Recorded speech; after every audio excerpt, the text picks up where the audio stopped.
दिवाली खुशियों का त्योहार है, लेकिन इसी खुशी के बीच कई घरों में इस बार दुख की वजह बनी कार्बाइड गन, जो बैन होने के बावजूद बाजार में बिक रही है।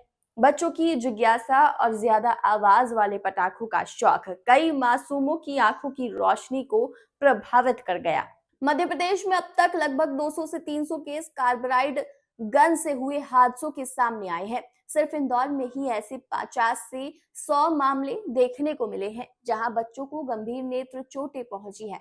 डॉक्टरों के मुताबिक कार्बाइड गन से निकलने वाली गैस और तेज धमाके की वजह से आंखों की नसें तक चली जाती हैं, जिससे कई बच्चों की पुतलियां सफेद हो गई है और दृष्टि खोने का खतरा बन गया है। कार्बाइड गन बेहद खतरनाक होती है। इसके इलाज में कम से कम 1 महीना और कभी-कभी 6 महीने तक का समय लग सकता है।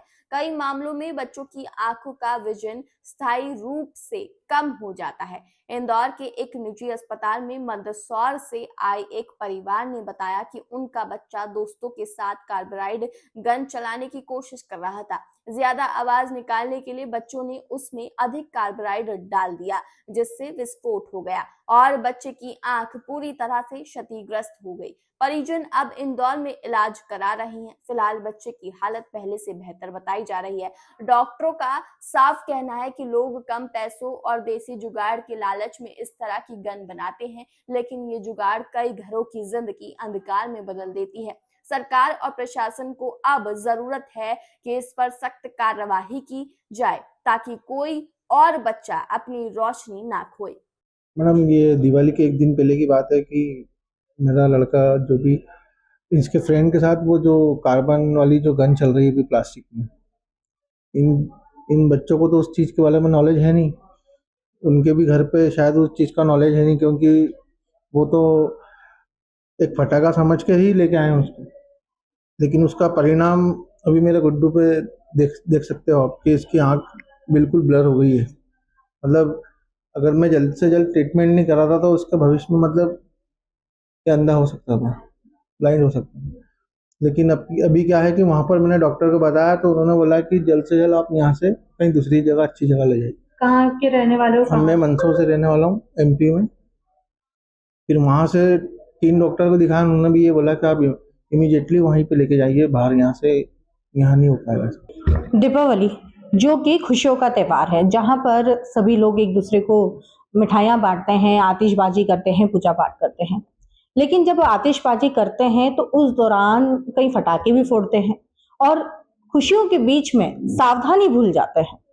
ऐसा ही जो है कुछ केस इंदौर में भी देखने के लिए मिल रहे हैं, जहाँ पर आतिशबाजी के दौरान या फिर फटाकों के जलाने से कई बच्चों की आंखें इफेक्ट हुई है। और वो कौन से फटाके थे जिनके कारण बच्चों की रोशनी में जो है खतरा आया है, कौन से फटाके ऐसे होते हैं जिनके कारण बच्चों की रोशनी में कमी आई है।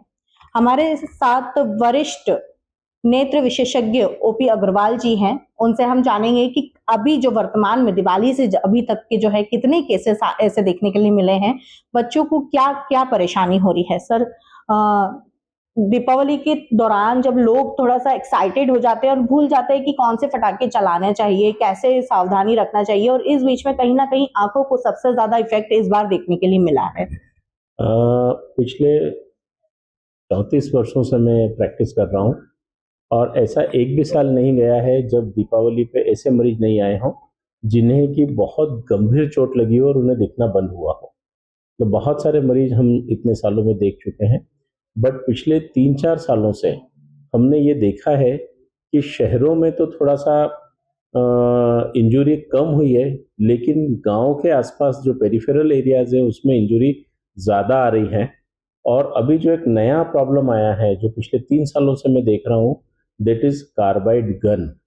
और कार्बाइड गन क्या होता है कि ये लोग घर में बना लेते हैं, ये लोग इंटरनेट पे देख लेते हैं, सर्च कर लेते हैं कि कैसे कार्बाइड गन बनाना है और वो बना लेते हैं और उससे बहुत तेज आवाज़ होती है और उसको फटाके की तरह यूज़ करते हैं। अभी परेशानी क्या होती है कि वो कई बार वो गन नहीं चलती है और बच्चे उसमें आंख डाल के देखते हैं और वो गन फूट जाती है। पिछले 15 दिनों में शायद मध्य प्रदेश में 300 से 400 बच्चे ऐसे हैं जिनको कार्बाइड गन की इंजरी हुई है। पिछले 15 दिनों में मैं 5 पेशेंट देख चुका हूं जिनको कार्बाइड गन की इंजरी हुई है। तो आप सोच सकते हैं कि पूरे मध्य प्रदेश में कितने लोग इससे अपनी आंखों को गंवा चुके होंगे। हम जब फटाके फोड़ते हैं तो हम फटाके हाथ से जला जला के फेंकने की कोशिश करते हैं और वो हाथ में फूट जाता है और हाथ इतना पास होता है कि उससे चेहरे और आंखों में भी चोट बहुत ज़्यादा लगती है। अभी बहुत मरीज ऐसे हैं जिनके की आंख के अंदर फटाका फूटा हुआ है, मतलब आंख के बिल्कुल अंदर के आसपास, मतलब उसकी कंडीशन ऐसी हो जाती है हमें पहचान में ही नहीं आता कि ये काला वाला भाग है, पूरी की पूरी आंख सफ़ेद हो जाती है। तो हमें फटाके फोड़ना है, मैं कभी भी मना नहीं करूंगा कि हमें एंजॉय नहीं करना है, फटाके फोड़ना है, पर फटाकों के लिए बहुत ज़्यादा सावधानी रखने की ज़रूरत है। फटाके हमें दूर से फोड़ना है।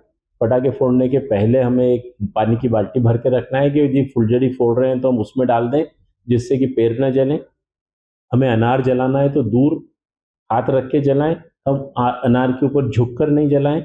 यदि रस्सी बम फोड़ना है तो रस्सी बम किसी कागज को जला के उसके ऊपर रख के आएँ और दूर भाग जाएं जिससे कि वो हमारे हाथ में हमारे आसपास नहीं फूटें। अभी ये भी देखा गया है कि जो बच्चे फटाके फोड़ रहे हैं वो एक दूसरे के ऊपर फेंकते हैं, वो अपने दोस्तों को डराते हैं, वो नहीं होना चाहिए। और बहुत सारे बच्चे तो ऐसे हैं जो बेचारे खड़े होकर फटाके देख रहे हैं और उनकी आंखों के अंदर फटाका फूट रहा है। तो जो जो बच्चे देख रहे हैं उनको भी दूर से देखना है या हमारा चेहरा दूसरी तरफ करके देखना है। एक और जो सबसे बड़ी परेशानी अभी फटाकों के कारण आ रही है कि हम फटाका या तो मटके में फोड़ेंगे या उसको टीन के डब्बे में फोड़ेंगे या उसके ऊपर कढ़ाई रखेंगे या इस तरीके की तपेली रखेंगे जिससे कि वो जोर से आवाज करे और उसके जो टुकड़े टुकड़े निकलते हैं वो हमारी आंखों में और चेहरे पे और शरीर के अन्य हिस्सों में भी परेशानी पैदा करते हैं। ये तो हुई फटाकों की बात, पर फटाके से भी सबसे ज्यादा जो अभी परेशानी हो रही है दैट इज कार्बाइड गन। और कार्बाइड गन की जो इंजरी होती है उसमें हमारा काला वाला भाग पूरा सफेद हो जाता है।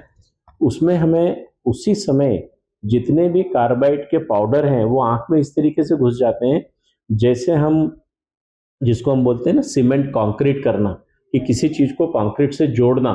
तो जो सीमेंट कंक्रीट का घोल जो हम हमारे कहीं पे डालते हैं वैसा का वैसा आंख के अंदर चला जाता है। आंख का पलक और उसकी आंख का गोला उनके बीच में इस तरीके से घुस जाता है कि उसको निकालना असंभव तरीका हो जाता है। हम कितनी भी कोशिश करें तो 100% उसको नहीं हटा सकते हैं, 80-90% ही उसको हटाते हैं और कई बार मरीज को बेहोश करना पड़ता है, बच्चों को उसको इंजेक्शन लगाना पड़ता है और तब हम उसकी सफाई कर पाते हैं।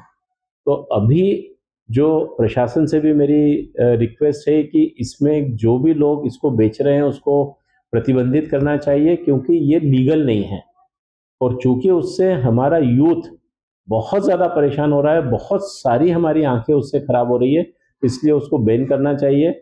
और गांव-गांव में इसका प्रचार होना चाहिए कि कार्बाइड गन बच्चों को हाथ लगाने ही नहीं देना, बच्चे बड़े या कोई भी उससे किसी भी प्रकार का बम फोड़ने का काम नहीं करें। सर, कार्बाइड गन की आपने बात करी तो ये सिर्फ अभी जो है बच्चों में ही देखा गया है कि कुछ बड़े भी इससे इफेक्ट हुए हैं? अभी ये जो कार्बाइड गन की इंजरी हमारे पास आ रही है ये 8 से 9 साल के बच्चों से लेके 30 से 35 साल तक की उम्र के बच्चों के साथ में भी आ रही है। सर, मेनली अगर देखा जाता है कि लोग जब फटाके फोड़ते हैं तो एकदम से जब फटाका फूट जाता है या फिर वो फटाका एकदम विस्फोट होता है नहीं जलकर, तो एक उसके बाद में जो धुआं आता है या फिर साउंड आता है तो उससे भी कई लोगों की रोशनी कुछ समय तक चले जाती है। कई केसेस इस बार ऐसे देखने के लिए भी मिलते हैं। जो धुआं होता है उसके कारण जो आंखों में जलन होती है, ड्राइनेस होती है, एलर्जी होती है, वो टेम्परेरी है, मतलब वो परमानेंट रहने वाली परेशानी नहीं है। उसके कारण जो थोड़े समय के लिए तकलीफ होती है वो हम दवाइयों से आँख को साफ करके और उससे हम ठीक कर सकते हैं। मतलब हम जो 2-4 दिन फटाके फोड़ रहे हैं तो उससे बहुत ज़्यादा परेशानी हो रही है ऐसा नहीं है। और परेशानी कब बढ़ती है, जैसे हम वो सांप की गोली जलाते हैं तो हमारे घर के पास में जला लेते, पूरे घर में धुआं भर जाता है, वो ठीक नहीं है। जिनको लंग्स की प्रॉब्लम है वो बहुत परेशान हो जाते हैं, जिनको ड्राइनेस है वो ड्राइनेस बढ़ जाती है और उनको बहुत ज़्यादा आँख में जलन, खुजाल, पानी आना और रेडनेस बढ़ जाती है। वैसे ही हम लोग वो एक फुलझड़ी जलाते हैं या फुलझड़ी सरीका एक जलाते हैं जिसके अंदर लाइट निकलती है ना, पेंसिल जलाते हैं तो पेंसिल की धुआं कितनी निकलती है। हमें ये सब करना है बट वो सड़क के पास जाके खुले स्थान पे करना है। हम बहुत बार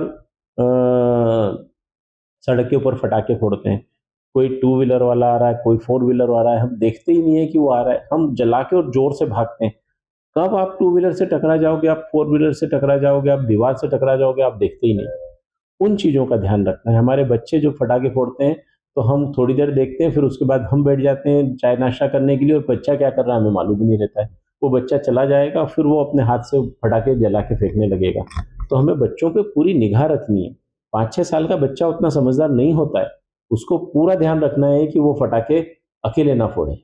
सर, ये जो आपने कार्बाइड वाले केसेस बताए हैं, ये तो आप ही के पास में केस आए, तो आपको पता है कि 5 से 7 केस जो आप बता रहे हैं। सर, ओवरऑल अगर इंदौर की बात करें तो कितने केस आए होंगे, डाटा कभी आपके पास में हो?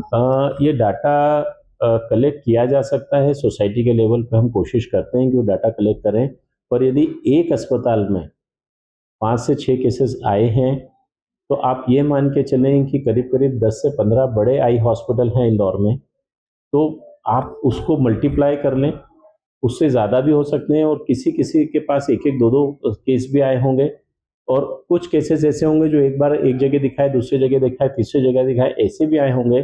तो मुझे ऐसा लगता है कि इंदौर में कम से कम यदि हम डाटा निकालें तो 101 मरीज होंगे, 101 बच्चे ऐसे होंगे जिनको कार्बाइड गन की इंजरी हुई होगी।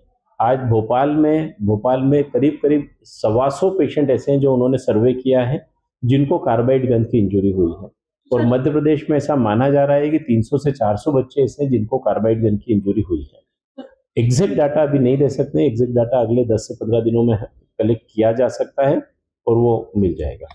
सर, जो आपके पास में जो पेशेंट आए, जो बच्चे आए, तो उसमें से कोई सीरियस ऐसे बच्चे हों जिनकी रोशनी बिल्कुल ही चले गई हो इस कार्बाइड गन की वजह से, या फिर मुश्किल हो रहा हो उनको? कार्बाइड गन के कारण जो 5 पेशेंट्स मैंने अभी देखे हैं, उसमें से 3 मरीज ऐसे हैं जिनका पूरा कॉर्निया वाइट हो गया है। मैं आपको उसके फोटो दिखा सकता हूँ, उसके फोटो ले लीजिए कि उनकी आंख की कंडीशन क्या है। आप लोगों को दिखाएंगे तो वो पहचान भी नहीं आएगा कि ये आंख है।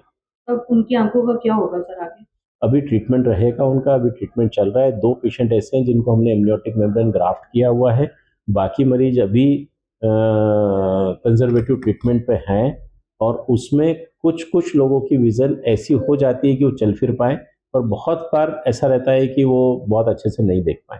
तो सर, मतलब पॉसिबिलिटी कम है जो बच्चे आपके पास में आए कि उनका विजन अच्छा होगा वापस जिनका से? पूरा कॉर्निया वाइट हो गया है उसमें विजन की पॉसिबिलिटी 100% विजन चली जाएगी ऐसा नहीं है, बट क्वालिटी ऑफ विजन बहुत कम हो जाएगी, क्वांटिटी ऑफ विजन बहुत कम हो जाएगी। वो अच्छा, इसमें अभी तक जितने भी पेशेंट मैंने देखे हैं उसमें दोनों आंखों में इन्वॉल्वमेंट नहीं है, ये सब एक आंख में इन्वॉल्वमेंट वाले हैं। जो पिछले साल देखे थे उसमें एक पेशेंट ऐसा था जिसको दोनों आंखों में इन्वॉल्वमेंट, बट वो काम कर पा रहा है, चल फिर पा रहा है। उनको भी हमने एमनियोटिक मेम्ब्रेन ग्राफ्टिंग की थी। एक पेशेंट की तो कंडीशन ऐसी थी कि उसको दिल्ली श्वाफ चैरिटी आई हॉस्पिटल में हमने भेजा था, वहाँ से वो ऑपरेशन करा के आया था। अब हम लोग बहुत अच्छे से इन पेशेंट्स को मैनेज कर पा रहे हैं। उनकी क्लीनिंग बहुत अच्छे से करना ज़रूरी है। जितनी जल्दी उसकी आंखों की सफाई करें उतना केमिकल का इफेक्ट आंखों में कम होता है। सर, कितना समय लगता है रिकवर होने में? जब ऐसे पेशेंट आते हैं तो उनको रिकवर होने में कितना समय लग जाता है? करीब करीब 1 महीने का समय मान के चलें, पर धीरे धीरे जो कॉर्नियल ओपेसिटी कम होती है उसमें 3 से 6 महीने का समय लगता है। ये तो हमारे साथ में ओपी अग्रवाल जी, जिन्होंने बताया कि किस तरीके के पेशेंट इनके पास में आ रहे हैं। जो कार्बाइड गन है वो उसका जो मजा है सिर्फ मात्र 1 सेकेंड 2 सेकेंड का रहता है, लेकिन जब आंखों की रोशनी पर इफेक्ट पड़ता है तो 1 महीना भी लग सकता है, 3 महीने भी लग सकते हैं, 6 महीने भी लग सकते हैं रिकवरी होने में। तो इस तरीके की और जो विजन है वो पहली तरीके से क्लियरिटी नहीं रहता है, उस पर भी इफेक्ट पड़ जाता है।